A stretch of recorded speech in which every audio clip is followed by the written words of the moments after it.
This is to make a modification because I totally screwed up what chapter we were reading today. Okay.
Okay, that part. Wow, I've not been on here in ages.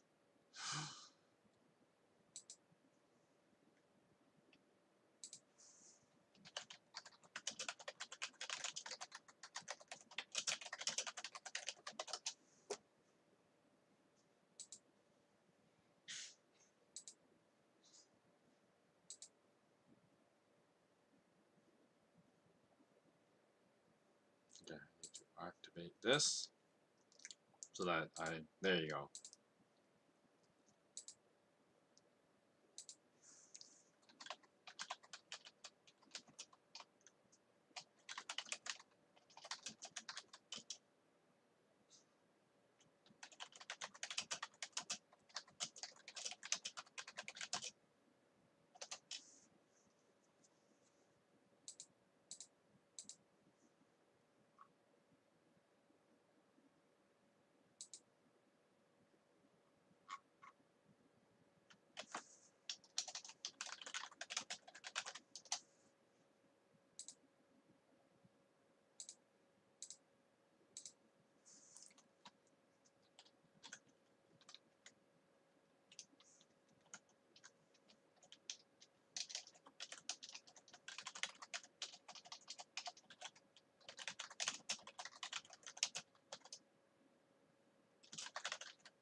Okay, there you go. Oh, I guess I should be modding that server later, but right now we're streaming, so we busy. We busy. Anyway, mic check, mic check. All right, looks like it's OBS is showing that it's good. If it is not good, please let me know. Anyway, hello and welcome to the streaming Parson reads the Book of Romans, and today we will be reading from Romans chapter 4 today. Yes, I know I missed last week because it was one of those stupid like scenarios where like, okay, so I had to do a couple things for work on site as opposed to just like working from my computer. And I thought like, okay, yeah, it'd be like out only for like a little bit, don't have to do that much, whatever, right? But then it ended up not, or let me rephrase that. So I was then approached by one of my coworkers, and apparently there was like some issue that needed to be figured out with some of the logistical stuff on the network and routing people and whatever. And then it ended up not being the case. So I could have streamed last week, but then when I already said like, oh, I'm not gonna be back in time, and then I ended up being back in time. So I was like, I don't know. So I ended up just not doing it. Oof. Oof. But anyway, and then of course on, I think it's November 12th, I probably won't be doing another stream. So the Book of Romans will in fact bleed into 2023. and we'll have to use like a couple weeks in January. But yeah, I mean that's fine. It's not like I'm in any huge. It's not like, oh, we gotta rush finishing the Book of Romans. Like, I don't feel like that's necessary. I mean, we can take the Book of Romans nice and slow. And so today we are reading Romans chapter 4. I'll be using the New International Version, or NIV. I encourage you guys to follow along. You know, hopefully you have a Bible with you. If not, you know, just whip up a Bible app, or just look online. The Bible is for free online, so really there's no reason not to use it. A free resource is a free resource, so I mean, definitely worth using. Anyway, chapter 4 is pretty short, but we do have a lot of ground to cover. So I'll just start us off with a quick word of prayer, and then we'll begin. Lord Jesus, we thank you for today. And we thank you for this time that we have to read your word. And I just pray that as we continue reading through the book of Romans, you would empower us to know what it means to be faithful to you, and be grateful of how faithful you are to us, even in our weakness. I pray this in your holy name. Amen. Okay, so we gotta do some recapping, because I am aware that it's been a little while since our last reading. So with that said, the book of Romans kind of starts off with Paul kind of, how do I put this? I mentioned this a few weeks ago, but the main purpose of some of the letters that Paul is writing, specifically to Rome, but you see this in some of the other letters as well, is that Christianity operated in a very weird way in the ancient world. And what they were doing was that basically Paul and others, they were going around planting churches. And that's a term you hear a lot, especially like modern evangelicals use the word church planting a lot, where they go around and they, you know, build a new church in a new location where your apostles go and visit. They go to a new city that doesn't have a church there, or in a particular region anyway of that city that doesn't have a church, and then they build a church there, and then the apostles, for example, like Paul would be an apostle, and they, you know, we see this with Philip is another one too, and of course in Catholic tradition, the apostolic tradition, we would see that all the apostles kind of did this in different degrees, except for mostly Peter, who stayed in Jerusalem and was being the Pope. But aside from him, I mean, even Peter did a little bit of it, but not that often, because he was kind of stuck in being in Jerusalem. But a little bit more on that later. And so with the apostles, and of course other people were appointed to be apostles. And this, of course, gets the word apostle itself becomes a very convoluted one as time passes. But of course, that was kind of a natural consequence of Christianity growing as much as it did. And so these apostles would go around, and back to the whole church planting thing, they would plant these churches. And what makes Rome kind of interesting is that we don't have record, neither in the biblical record or historical record, of how the churches in Rome actually started. Because, and you know, if I were to go with like a biblical record, you would hope for something like, okay, either Paul went to Rome, which he doesn't until much later, and we don't hear, well, Peter goes to Rome even later than that, as Peter is brought to Rome basically even after the temple's destruction. And so that's way later. That's way later. Like when Paul's writing the book of Romans, we're 20 years before Peter's executed. So, well, not quite, but like several years before Peter's executed. And so, you know, we don't have biblical record of Christians going to Rome. But obviously there were some that were. And of course, there's this kind of interesting thing that we read about in the book of Acts. And this was back in Acts, I want to say it's like Acts 16. Acts 16? I'm gonna fact check myself. But I think it's Acts 16.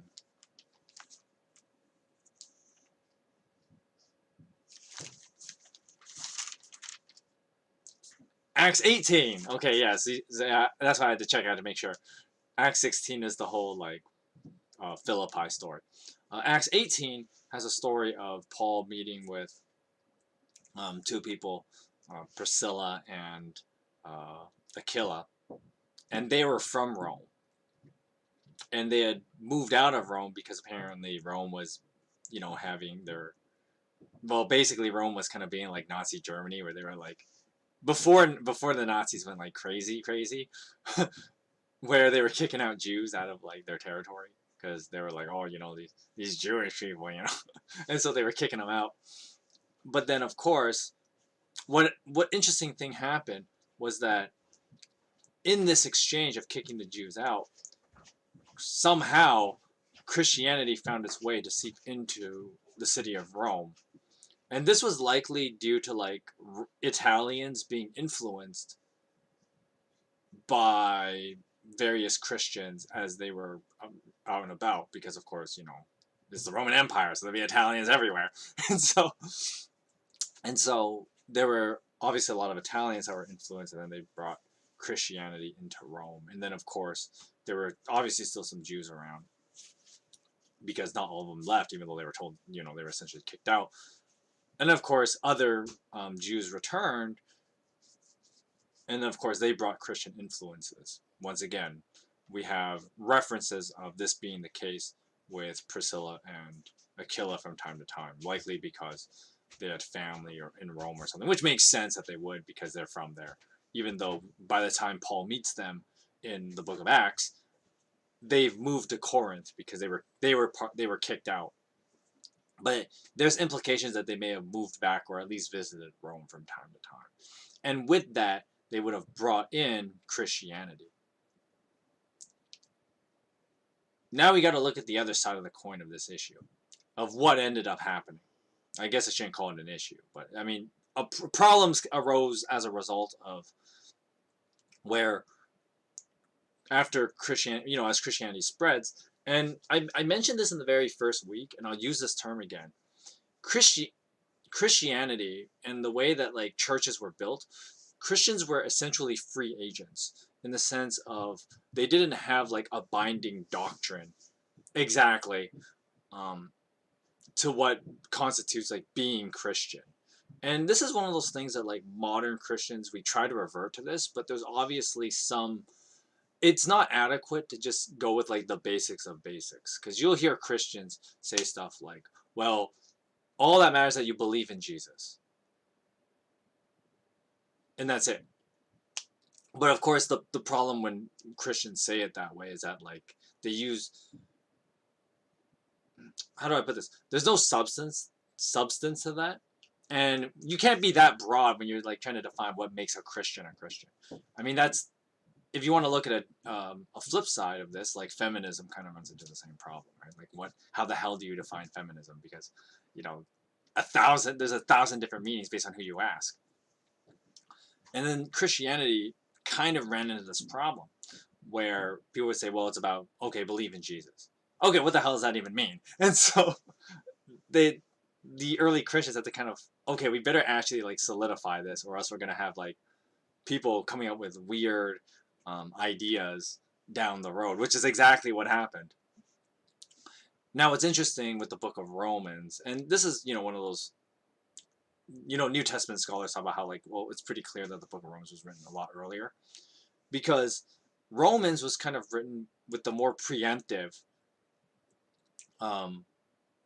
style of like refuting heresies and stuff like that, whereas like you read Corinthians is the best example of this, but Corinthians and Galatians and Ephesians, they ran into problems of like, okay, here are these false teachings coming in, what do we do about it? Paul, help us out.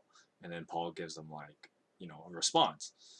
But the book of Romans doesn't behave this way, because one, Paul doesn't know them, unlike the other churches. And that was something interesting about the book of Romans compared to the other books like Galatians and Corinthians, for sure. Like Paul knew them. And so when you read some of the, like, when Paul gets a little bit harsh with them, not Romans, the other guys. When Paul gets a little harsh with them, he's able to do that because he knows them and they know him. Whereas Romans is not, the Romans weren't so much like that. It was more like, oh, we've heard of this Paul guy, the greatest, Bible teacher of our time kind of thing. And so they knew who he was, but like no one actually knew him as a person. And then of course Paul didn't know the guys in Rome. What's interesting, at the end of the book of Acts, when Paul finally does arrive in Rome, they're like, oh my God, like they treat him like a celebrity because they know who he is, but they're like, the church in Rome, they're like, oh shit, like, oh, we're actually graced in the presence of Paul, the most badass Christian in the history. I mean, Christianity's only been around for a few decades at this point, but they're like the most badass Christian ever. And so, in the book of Acts, you can tell that Paul is kind of this distant person. He's just someone of word of mouth, and his reputation precedes him. And of course, as we jump into the book of Romans, we can kind of see why that's the case, because the book of Romans would have been written before Paul actually goes to Rome. Now I had to lay all that out because the tone of the book of Romans is very relaxed, if you will, compared to other, the other books where Paul can be like nitty gritty with them and tell them off when he has to. Whereas the book of Romans, the main objective Paul has is to lay out these basics of Christianity for the Romans. Because of course, once again, with the whole Christians being free agents thing, and churches aren't exactly like under a single papacy, which is kind of where the Catholic Church built the idea of the papacy from. They were like, it's about, the Catholics are very like, it's a good idea that we have a central authority figure. You don't want people to just claim, okay, we're the real Christians, and that group over somewhere else is like, no, we're the real Christians, because we believe in X, Y, Z, right? And so they wanted to prevent this. And I mean, that's before somebody says like, well, that's so controlling and whatever. It's like, well, every system does this. It doesn't matter if it's Christianity. Islam obviously does it. You can think every religion, for the most part, does it. Hinduism's is the exception to the case, but I mean, that's why I have to say Hinduisms, because there is no such thing as Hinduism singular. And then, of course, if you look at Hinduisms, then you know exactly why every other religion does what they do, create a central papacy system.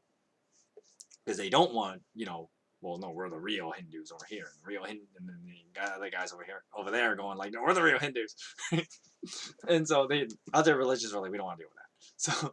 So the book of Romans was kind of a letter given to the Romans on like, here are the 101s of Christianity, what it means to be a Christian, and we can't detract from this, and unfortunately we can't be there to tell you this ourselves for obvious reasons, the emperor being a jackass and being pretty discriminatory against Jews, so there's that. And so I mean, and then Paul even mentions later in the book of Romans, like, man, I wish I was with you guys, and hopefully that will be the case, and God answers that prayer much later in Paul's life, but that's besides the point. Paul's writing this letter to them saying like, hey, I want you guys to know this. Unfortunately, we can't be with you and tell you this. And so that was kind of just the issue that was being addressed at the time. And so the chapters 2 and 3 talk about how the introduction of like, okay, there's sin in this world, and we all have sin, and because we have sin, there's judgment. But through Jesus Christ, we can be forgiven of our sin. And something that's really important about this, that's often left forgotten by many, even Christians today, is the idea that like, when God gave us forgiveness, He is faithful to His promises in regards to what that entails. So when you are forgiven from sin by accepting Jesus Christ, then you are no longer under condemnation. You have a relationship with God. You can, grow spiritually with your fellow man. Blah blah blah blah blah.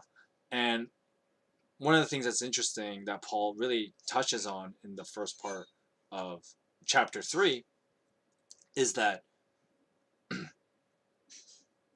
you can be assured this is the case when you believe in Jesus. It's not like I believe and then like, wait, nothing's happening. It's not like that. But rather, there is an assurance, and we know this because throughout Scripture, God has been faithful in his promises to the Israelites. And of course, promises through, well, I'm sure in this context, we could assume that, well, one of the things that would be tougher for the Romans, and this is once again where the Romans kind of, it's more, how do I put this? It's a lot more abstract when Paul's talking to the Romans, because of course, if you a good contrast is in Galatians, where Paul's like, guys, you guys were witness to this, you saw me do crazy shit, like how how are you not convinced about the faithfulness of God, kind of thing that Paul kind of he grills the Galatians for it. Whereas the book of Romans, Paul doesn't grill the Romans for obvious reasons, because once again, the Romans would not have had a lot more of that experience, let's call it. And so that's one of the interesting things too that and one reason why I like studying the book of Romans is that the book of Romans takes looking at the gospel through a much more intellectual lens. And that's one of the things of like, you know, modern you run into the problem with like modern skeptics, and they talk about like, well, you talk about like, oh, people are treating Christianity as solely experiential, because you know, you run into like your typical red state Christian, and they'll talk about how like, you know, experiencing Jesus and stuff like that, and you know, to some people that's not very convincing. And so something that's a lost art, and hence why the streaming Parson channel exists, is that no, it's not merely just like Christianity is not just an experiential thing. It is a very intellectual and academic endeavor. Hence why the videos are titled educational. But with the Romans, they had to engage Christianity from a much more intellectual angle, because they didn't have as much of the experiential. They didn't have apostles doing miracles. That wasn't a thing for the Romans. But once again, it's also very interesting and a miracle in itself that there were Christians and Romans despite not having miracles present, which is a weird contrast when you read like the book of Acts, and Acts is like people doing miracles left and right, and Paul has like all kinds of crazy miracles under his belt, and you know, Peter has like a lot of miracles, and there's this funny ass part in like Acts 5 or something like that where people are like trying to get in Peter's shadow because of like the miracle powers he has and stuff like that, and it gets kind of silly. But what's interesting is the book of Romans doesn't have this, and so Paul appeals to them on an intellectual level, and you know, that's kind of the thing I'm into, being the massive nerd that I am. And so Paul talks about this idea of faithfulness through the scriptures. And that's where we enter chapter 4. And chapter 4 is basically Paul giving examples of like, you read the Jewish scriptures and you see the God of Israel is faithful to his people. And the implication, the thing that's kind of implied, is that this is going to come out super weird. There's no way of saying this without it coming out super weird. But a pretty solid argument can be made that clearly the God of Israel not just exists, but he cares for the Israelites and has been faithful and done miracles through them many a times because they're still around today. And think about, like, you know, even within just the 20th century, but throughout the, you know, Jewish history, and of course this is played out in the Jewish scriptures. Let's be real. The Jews been through a lot of shit. They've been through, you know, there's just so much shit that they've gone through, and we're not, you know, once again, the 20th century alone has a lot. And of course, even in the 21st century, there's still wars fought in the Middle East and tons of people just trying to destroy Israel, and yet Israel's still standing somehow. And let's be real, that somehow is nothing short of the miracle of God. Yeah, I said it, and let's be real. There's no other way of saying it. Like, how do you expect a tiny ass population on a tiny ass piece of land with tons of people that hate them and want them dead, and yet the Israelites still stand to this day? Not only do they stand to this day, but they are arbiters of scientific advancement. They're arbiters of agricultural advancement, and they're flourishing as a people. It is nothing short of the miracle of God. Even despite and this once again shows the idea that God is super faithful, despite the fact that, not your typical Jew believes in God. Yet that it's not about what people do, it's about who God is. And a primary part of his character, and the book of Romans delves into this, is that God is faithful. So when God made that promise to Abraham to bless Israel, well, not Abraham, that's not accurate. That was more of the gospel part. When God promises Jacob that he will be a great nation, it didn't matter that, well, Jacob obviously didn't hold up. He didn't live up truly. And of course, long after Jacob's death, Israel fell away due to Egyptian influences. And it's not, you can't say it's entirely their fault, but they still did. And so at the end of the day, it's still their fault. But Israel fell away from God, but yet God was still faithful. And to this day, you could make that case pretty strongly. And I mean, I know it sounds so crass to say it this way, but like, yeah, under normal circumstances, the Jews should have been dead a long time ago. But nothing short of the miracle of God and his faithfulness, they not only stand today, but they are a force to be reckoned with. And that is due to the power of God and his faithfulness. There's no other way of saying it. There's no other way around it. That is the reality of it. But without including, more recent stuff like, surviving the Holocaust, for instance. Paul in Romans 4 talks about how through the Jewish scriptures, God has been faithful. And so that's essentially what we're reading today. Now I had to give this whole talk because really chapter 4 that's it. That's all chapter 4 is really about. It's just a big example of how God is faithful, and he uses the Old Testament scriptures. So yes, if you know your if you watched through my other videos, me reading through Genesis, everything in Romans chapter 4, nothing new. So you could just re-watch that, right? Instead of watching this video if you wanted to.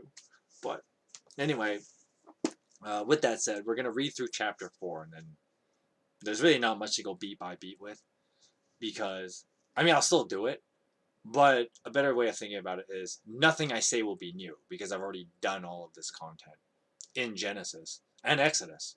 So, chapter 4. So what then shall we say that Abraham, our forefather, according to the flesh, discovered in this matter? If in fact Abraham was justified by works, he had something to boast about, but not before God. What does Scripture say? Abraham believed God, and it was credited to him as righteousness. Now to one who works, wages are not credited as a gift, but an obligation. However, to the one who does not work but trusts God who justifies the ungodly, their faith is credited as righteous. David says the same when he speaks of the blessedness of the one to whom God credits righteousness apart from works. Blessed are those whose transgressions are forgiven, whose sins are covered. Blessed is the one whose sin the Lord will never count against them. Is this blessedness only for the circumcised, or is it also for the uncircumcised? We have been saying that Abraham's faith was credited to him as righteousness. Now, under what circumstances was it credited? Was it after he was circumcised? Or was it before? It was not after, but before. And he received circumcision as a sign, a seal of the righteousness that he had by faith, while he was still uncircumcised. So then, he is the father of all who believe, but have not been circumcised, in order that righteousness might be credited to them. And he is then also the father of the circumcised, who are not only circumcised, but who also follow in the footsteps of faith that our father Abraham had before he was circumcised. It wasn't through the law that Abraham and his offspring received the promise that he would be heir of the world, but through the righteousness that comes through faith. For if those who depend on the law are heirs, faith means nothing, and the promise is worthless. Because the law brings wrath, and there is no law, and where there is no law, there is no transgression. Therefore, the promise comes by faith, so that it may be grace and may be guaranteed to all Abraham's offspring, not only to those who are of the law, but also to those who have the faith of Abraham. He is the father of us all. As it is written, I have made you a father of many nations. He is our father in the sight of God, in whom we believed, the God who gives life to the dead and calls into being things that were not. Now against all hope, Abraham in hope believed, and so became the father of many nations, just as it had been said to him, so shall your offspring be. Without weakening in his faith, he faces the fact that his body was as good as dead, since he was about 100 years old, and that Sarah's womb was also dead. Yet he didn't waver through unbelief regarding the promises of God, but was strengthened in his faith and gave glory to God, being fully persuaded that God had power to do what he had promised. This is why it is credited to him as righteousness. The words "it is credited to him" were written not for him alone, but also for us, to whom God will credit righteousness, and for us who believe in him who raised Jesus, our Lord, from the dead. He was delivered over to death for our sins and was raised to life for our justification.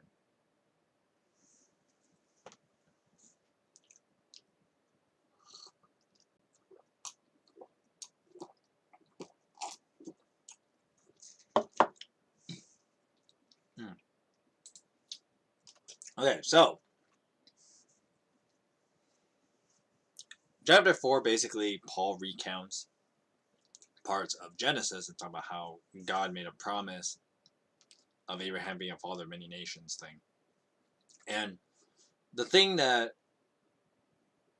in Genesis, I mean, to be fair, no one would have known at the time, was that God was speaking on a more not hypothetical, a metaphysical level. I don't know why I said hypothetical. A metaphysical level of being like a father of many nations. And not just like a literal sense of like, okay, Isaac was born, and then Jacob was born, and then you had the 12 tribes of Israel after him. Which that would be a literal reading. But what Paul is making the appeal of here in chapter 4 is that statement of being the father of many nations was not a literal statement, but more of a metaphysical statement about how Abraham would be an example in his faith to God. Although when you read Genesis, Abraham obviously stumbled quite a bit along the way, being a typical dude who just lies his way through everything. But he would be an example of trusting God. And then, of course, what's pretty brilliant is that when Paul talks about the promises, Paul uses Genesis 15. And so, for reference, if you go watch the Genesis playlist. But in Genesis 15 was when God and Abraham first made the like official covenant, and it plays out the whole like God being faithful aspect of the story. Where just a quick recap of that story. So basically, they do like some ancient animal killing kind of business contract. That's basically what a covenant is. And so they take these animals and they slice them up, and then they're gonna burn them. But Abraham, he's busy fighting off like vultures and stuff, because when you have where the corpses are, the vultures will come. And so Abraham's fighting off some vultures, and then he kind of passes out from exhaustion. And then the Bible then tells about how a fire appears, and it goes to both sides of the covenant. So it's kind of hard to portray this. I'm gonna draw a picture for you actually. Let's do that. Where's my 3D paint, baby? Or paint 3D? That's what the program is called. Anyway, yeah, there you go. So I'm surprised I didn't do this in Genesis when I was doing my Genesis reading, but I'll do it now. So let's just pretend this is a walkway, and you have a cow over here. I can't draw cows. I didn't think this far through. This is why I didn't do it originally. So here's your cow.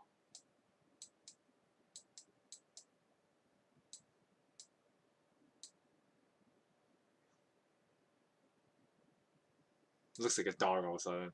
I'm terrible at this.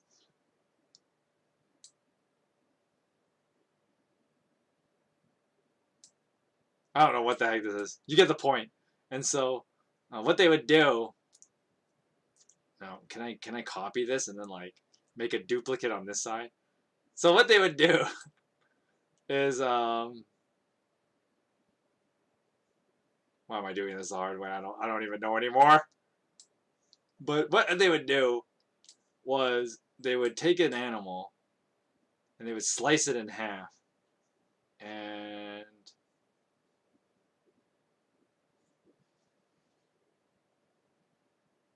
that's as good as it's gonna get, guys. So what they would do is they would take an animal like a cow and they would slice it in half, and then they would put the two halves on like this kind of, okay, I'm gonna erase this part because this is kind of wrong. This part shouldn't be here. So the walkway would be like this, and you have two dude. Okay, so they have like the animal. They slice up an animal, and let's say you have one dude over here, and you got another dude down here. And what they would do is they'd be like, all right, here's the deal. Whatever the deal is, let's say like in Abraham, in God's case, God's like, Abraham, Abe, I'm gonna bless you, and I'm gonna give you an heir, and I'm gonna make you the father of many nations. And Abraham's like, okay, that sounds great. And then God says to him, and you will follow my commands, and you will do what I say. Basically, is what the TLDR of what God says is Abraham's condition. And Abraham's like, okay, that sounds easy enough. Anyway, so God goes away, I guess, during this for some reason. And Abraham is now left here because God gets the fire. Or he's going to go get the fire because Abraham's kind of terrible at this kind of thing. And so he forgets. Anyway, some vultures come along. Yeah, those are vultures. And Abraham, he grabs like a stick and he's like fighting them off. And then he falls asleep. So he tires out after fighting these vultures for so long. And the reason why is because like now in the picture, since I'm the terrible artist, you can't see this very well. But this is actually one cow. That's why I tried to make them look identical as best as I could. And that what happened was, what they would do is they would slice it in half. And the implication of, if you read like Near Eastern literature, Near East literature, the idea was if you betray the covenant, quote unquote, you see what we did to these dead animals over here? Well, guess what? That's going to be you if you don't hold up your end of the covenant. But anyway, so Abraham falls asleep because he's been protecting these two, this dead body here. And while he's sleeping, this fire appears. Now, I'm obviously not going to draw fire very well, but, that's a fire. Let's make it red so that it's more convincing. So this fire over here appears. Okay, so this fire appears, and the fire goes and burns both sides. And then the animals get all burned up. And then Abraham wakes up and he's just like, oh shit, it's over? Okay, I guess I'm going to go home now. And then he goes home. And of course, the really significant part of Genesis 15 that many theologians will tell you about is how basically God fulfills both parts of the covenant. That God he'll give Abraham what he promised him, but he will also provide the way of which Abraham can be justified and be able to follow God's commands, if you will. And so, of course, the Christian worldview is that is ultimately done through the person of Jesus Christ. And so, with the actions of Jesus Christ, this is the illustration, if you will, of how God is faithful to us in the covenant and is faithful to himself in maintaining righteousness. And so, since this has been given to us as a gift, then how do I put this? We are counted, and the book of Romans uses the language of like we are accredited righteousness. We are credited righteousness from belief. And so that is kind of the idea that was getting played at here. Hang on, I just gotta do something here. Anyway. And that was something that, Paul is trying to lay out for the Romans is like, this is foundational to the faith. That it's about belief in God. And so using the Abraham story, the main purpose of it, as I mentioned back then, was to show that belief is the only thing we can do. Because you think of how ridiculous like God's demands can be at times, and let's be real, before some Christian, your pearl clutchers go, it's like, yes, God's demands can be a little bit ridiculous, especially for humans. But the point of that is, because humans can't do it. It's to remind us that we are incapable. It is to remind us that we cannot be our own gods. That is the point of God's ridiculous demands, if you will. Is to remind us that we are, yes, we're human beings and we're limited and all that. And in of itself, there's nothing wrong with that. We're people, and people make mistakes, and people aren't perfect. We don't hold up all the time, and there's nothing wrong with that on its own. But of course, the problem ends up being like whether you just delve into self-loathing and what's that word I'm thinking of? You can either become sour through sin, or you can be saved from sin through Christ becoming sin. And that's of course where Paul uses that language of like, well, Jesus became sin so that we could be saved. And so you could be saved in your sins, I guess, is a way of looking at it. It's a weird way of wording it, but That's the idea, is that the law was meant to remind us of that, instead of, wallowing in despair and whatnot and powerlessness and all that. But anyway, back to the Abraham story and why Paul uses it. So when he uses chapter 15 and that weird killing cow story that I just told you, this was actually before Abraham is circumcised. And of course, when the context of that is chapter 17, what happened was in chapter 16, Abraham kind of, he doesn't believe as well as he should. And so I know some people might say, like, well, isn't Paul kind of like lying because he's saying stuff about the Bible that's not 100% true? Because in chapter 15, Abraham was not the most faithful person. He wasn't a person who really believed God. He did his own weird shit and tried to do things his own way. But of course, once again, you could flip it around, which is probably what Paul is doing, and saying that, no, it's about how faithful God is. And so it is belief in God's faithfulness is what saves us. And of course, that faithfulness, once again, is played out through Jesus's faithfulness to us by dying on the cross. That Jesus is faithful to us. And it is through that is how we are saved. That's kind of the main point Paul's getting at. And so the contrast is with Abraham's story. In chapter 15, God shows he's faithful. But if you watch my Genesis videos, as I explained, chapter 16, Abraham shows that he sucks. He's terrible at being faithful. Abraham's terrible. He goes to some other town. There's a dude named Abimelech there, and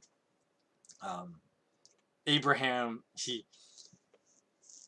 tells his wife Sarah to, like, well, actually, her name's not Sarah yet, and Abraham's name isn't even Abraham yet either, which is interesting that Paul refers to him as Abraham, even though he references chapter 15 where he's still Abram.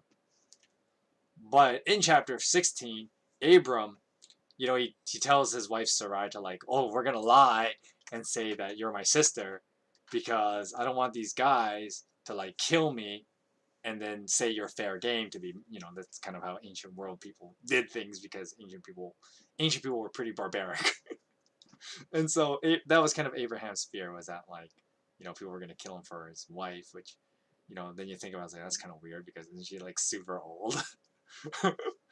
Kind of like a bit, never mind. But basically, Abraham, he fails miserably. And then you get to chapter 17, and that's where the circumcision part happens.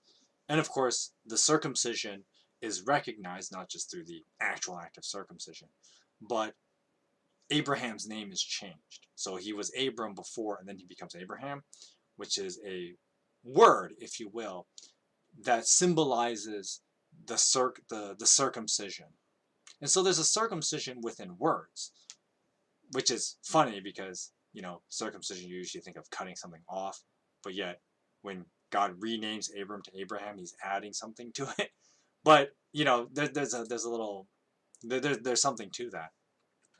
And so basically, of course, the point of chapter 17 is that God has to make adjustments because it just shows how accommodating God is, because he's willing to constantly adjust himself for people. Of course, what's also amazing is that he's able to do this without compromising his own person. That, that he's always good and whatnot. Like, God never compromises those. But he's able to adjust to us being terrible pretty frequently. And so Genesis 17 is kind of the proof of that. But the interesting thing about Romans 4 is that it does refer to Genesis 15, which is before the circumcision and God making the covenant back then. And Paul is basically stating that this is how faithful God is. That even before, what we deem as valuable in the circumcision, God had promised us salvation. And it is the promise that we are to cling to, not to works, not to the act of circumcision or anything like that. It is through believing God as he made the promises before those other things were instated. And that's what Paul is kind of getting at. And this makes sense in the context of talking to the Italians, as well as some Jews that would have been there, obviously. But it was the idea of like, it is through your faith and belief, which would have, as I mentioned at the beginning of the stream, would have been quite the feat for these guys, because once again, the Romans don't have the experiential aspect of Christianity. Because of course, in actuality, any Christian would tell you that it's a mix of both. Obviously, you have to have the experiential part of like, encountering the Holy Spirit and all that. That obviously you need the experiential part. But there's also a very intellectual side to Christianity, like one Christianity being true, for instance, and stuff like that. And so you need both, and there has to be a balance between both as well. Of course, if you want a good example of reading, like where you run into trouble when you don't balance it, that was kind of the critique of like several of the churches in Revelation, is that the churches were pretty bad at balancing those things. And when in the part that they were weak at, it really they fell into great failure because of it. But of course, to be fair, nobody's amazing at balancing, how to have both your experiential Christianity and your intellectual Christianity. Because obviously you need both, but they are not easily balanced. Let's just say that. Not remotely.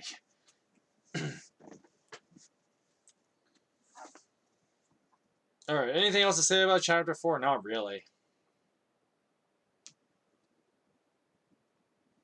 Just other things that, once again, is not new if you've read Genesis or watched my videos on it. It was just Paul making a point about how, like, look how ridiculous this scenario is. Like, Abraham's an old fart. His wife is super old. They thought they were as good as dead, and that they were just going to leave this world with, like, no one to inherit their stuff or carry on their legacy or anything like that. They thought they were just going to whimper, the end comes in a whimper, not in a bang, kind of thing. And that's kind of how Abraham and Sarah thought their lives were going to end. But God obviously had other plans. It is God's faithfulness that pulls them through, and not themselves. And so the point that Paul will bring back, or not really bring back, as he already kind of did this in chapter 3. Chapter 4 was more like the example that Paul was giving, was that it is through your faith in Jesus that makes you righteous. And that is displayed through you believing in him. And of course, as I mentioned before, that I think the thing that we want to avoid is to view belief as solely a intellectual process. And it's kind of ironic, because I was just talking about how, like, well, Christianity needs more Christians need the intellectual side of what it means to be Christian. Many Christians rely on the experiential part and not enough on the intellectual. But at the same time, for some bizarre reason, when people talk about like believing in God, they only talk about the more intellectual side of that and not the experiential side of what it means to believe in God, which of course, Jesus would say, if you love me, you obey my commands.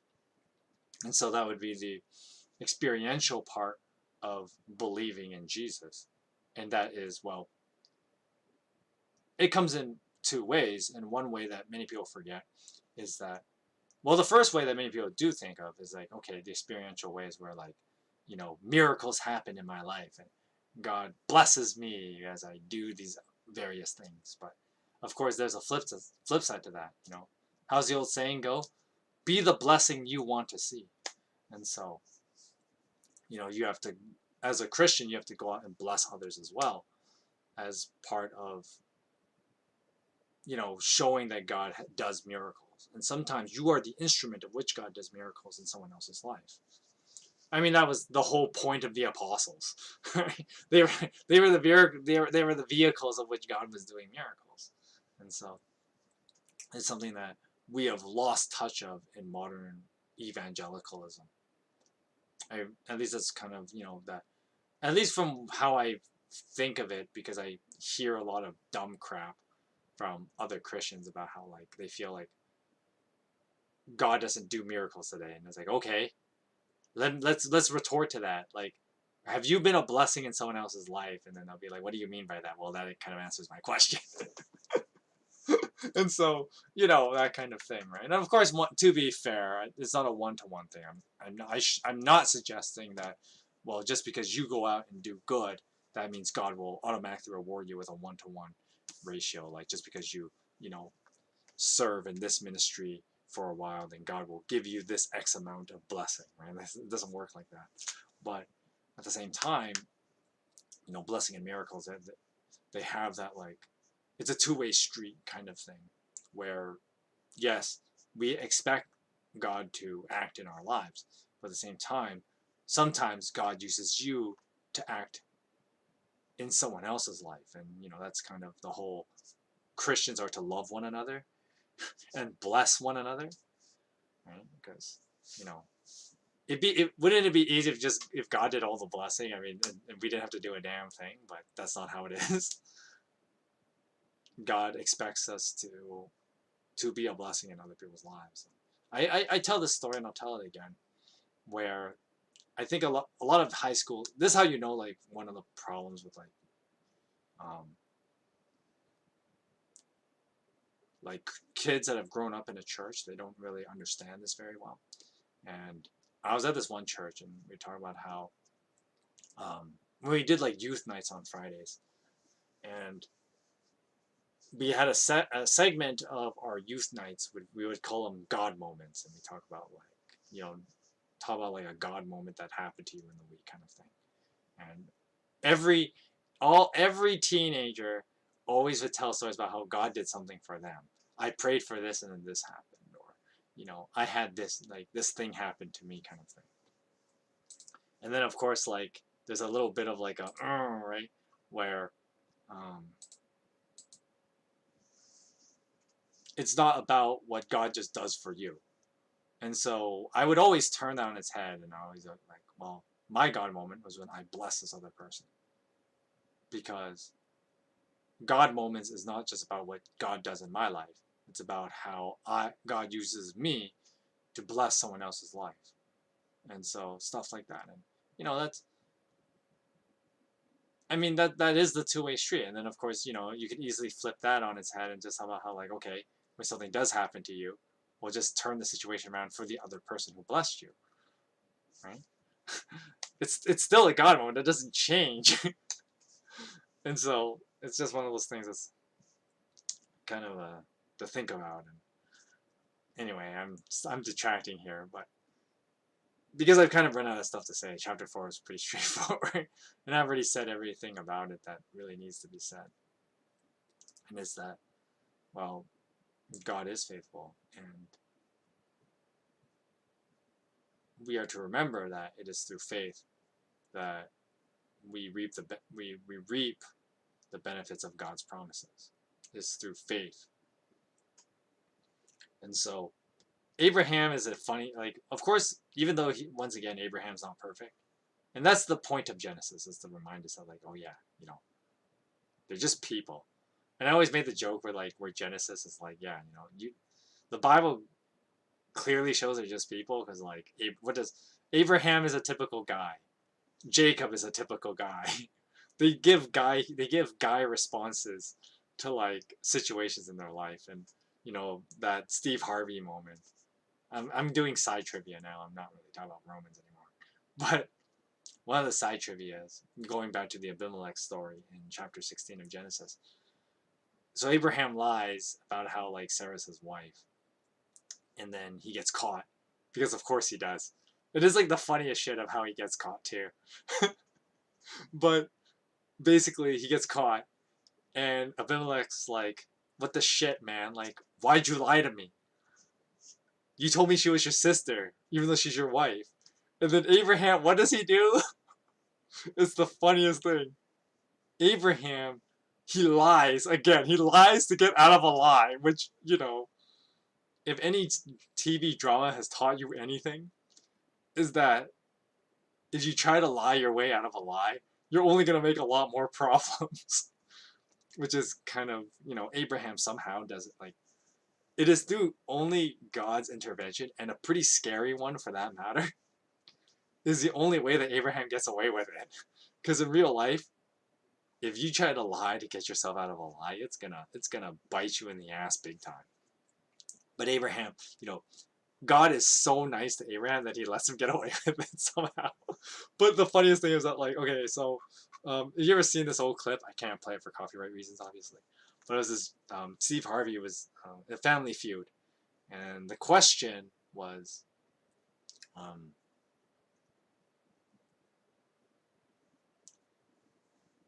we asked 100 men, name something you do when you find out your wife is mad at you. And then there's this younger man, and then he's up against this older woman. The younger man hits the buzzer because he's a young guy, so he moves faster. He hits the buzzer and he goes, lie. And the audience is shocked, and Steve Harvey has like this funny expression on his face, and he goes like, come here for a sec. And then the young man goes, did I screw up? And then Harvey goes, no. Son, you don't know how real that answer is. And it's true though. It's true though. Like any married guy can tell you that, like, yeah, that's usually his first thing he thinks of doing when he finds out like he's in trouble. Especially when his wife is mad at him. The first thing a guy thinks of is, how am I gonna, like, what is a great lie I can make? Because that's what guys do. And so one of the funny things about Genesis is that, like, yeah, it portrays Abraham as like that.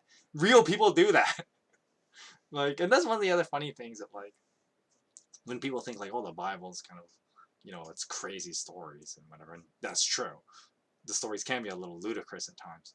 But when you read through the lives of some of these people, like Abraham is the prime example, you just see that he's just a normal guy. he's a pretty regular guy. And the whole like lying through his teeth kind of thing is just like, yeah, guys do that because that's what guys do. And of course, the point of that is to just show that, you know, he's a person who does normal people things, including mess up a lot. And you know what? So do you. You're just some ordinary person, and you make a lot of mistakes too. But if Abraham's story is anything to go by, is that God is faithful despite that. God is kind. God still credits us righteousness by belief in Him, and not in ourselves. And that's what Paul is really hammering here. And that was the bulk of the first 4 chapters, which was unfortunate I didn't read chapter 4 last week, and then you could have kind of had all 4 of these chapters kind of grouped together nicely like that. But yeah, that's Romans chapter 4. There's really nothing else to say about it, because once again, all Romans 4 does is give you, you know, little example that Paul is giving to the Romans. Anyway, I'm pretty much done talking about Romans 4 because I already spoken through all the important parts of it. There's really not much other detail that I can't really say that I haven't already said. Not just in the Genesis video, but like throughout various Bible reading videos, where anytime I reference Abraham, I've obviously come across his points. So today is no different. That's, you know, that's the TLDR of it. Today was no different from then. Anyway, so yeah, chapter 4, we're done. That's it. Short stream today.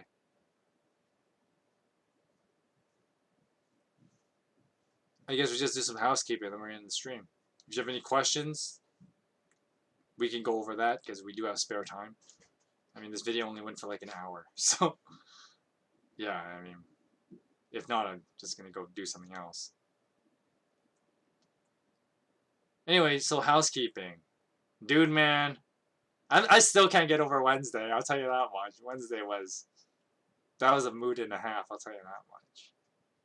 I'll try not to, like... I did that last part really stupid. I should have known that, like, oh, this next part's gonna take like an hour. I should have ended Wednesday's stream early. But at the same time, we did get a lot covered. And, I mean, that game... Xenoblade games just wrecked me, because they're just that good. And we had that moment. We finally had that moment in Xenoblade 3. And I am thoroughly satisfied. But with that said, Monday we're going to be back and doing side quests. So, because we're starting the next chapter, right?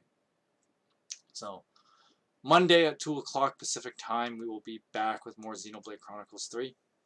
Next Friday, we will be doing...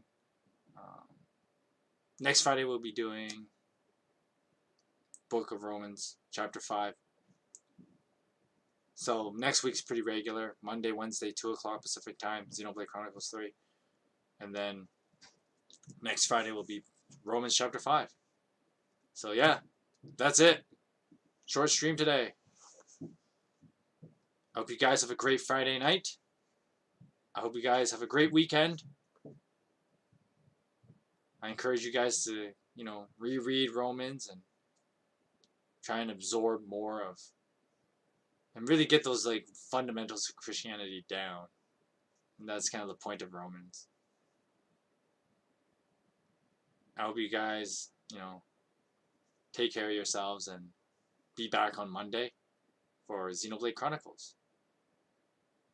Good night, and God bless you.